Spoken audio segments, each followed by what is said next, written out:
teman-teman, kami dari kelompok 2 ingin menjelaskan mengenai cara menentukan tegangan plate tahu detektor Geiger Muller dengan simulasi RedLab. Tujuan dari praktikum ini adalah untuk menentukan tegangan ambang pada detektor Geiger Muller dan untuk menentukan tegangan plate tahu pada detektor Geiger Muller. Adapun alat dan bahan yang kita gunakan adalah laptop, software RedLab, sumber radioaktif CO60 dan sumber radioaktif CS137, high voltage preamplifier, amplifier, dan counter.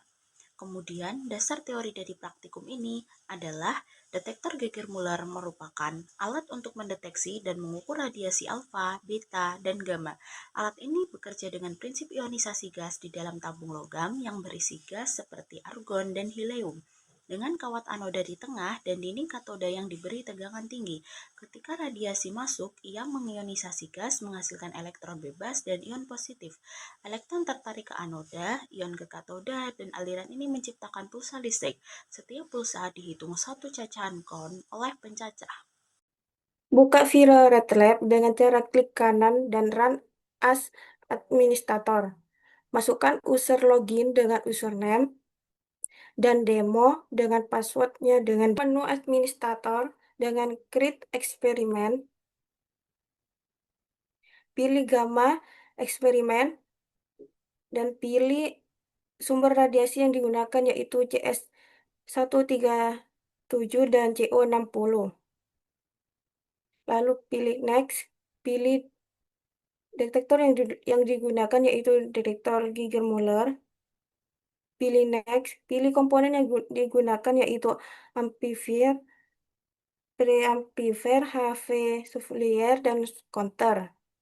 Pilih Next.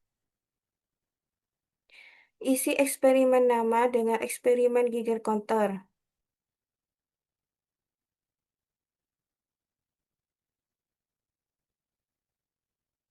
Pilih eksperimen, set a text, lalu isi dengan keterangan. Pilih Finish.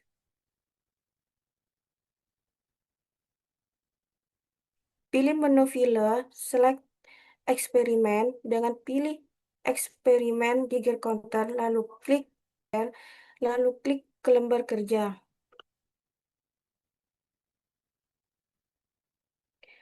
Pilih HV Soufflier dengan cara klik sumber, lalu klik ke lembar kerja. Counter dengan cara klik simbol counter, lalu klik ke lembar kerja. Pilih menu kabel. Pilih HV sinyal kabel, lalu klik ke HV in pada detektor. Kepala hasil hitungan dari CO60.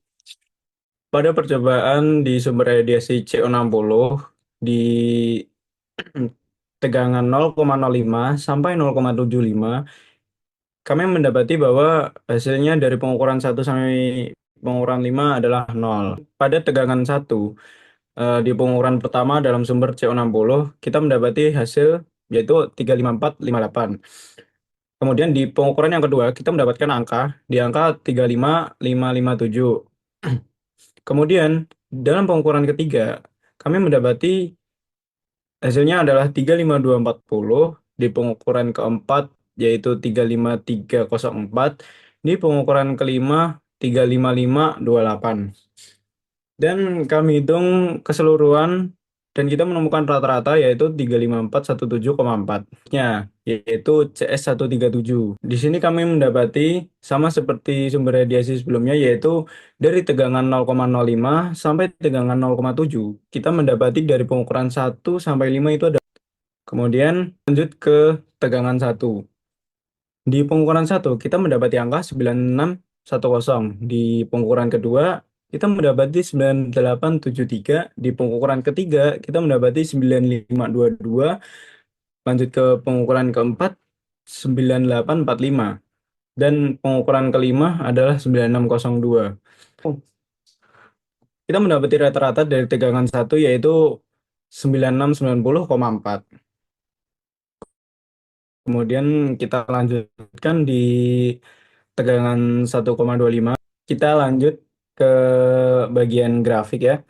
Di sini ditampilkan grafik berikut, grafiknya sebagai berikut.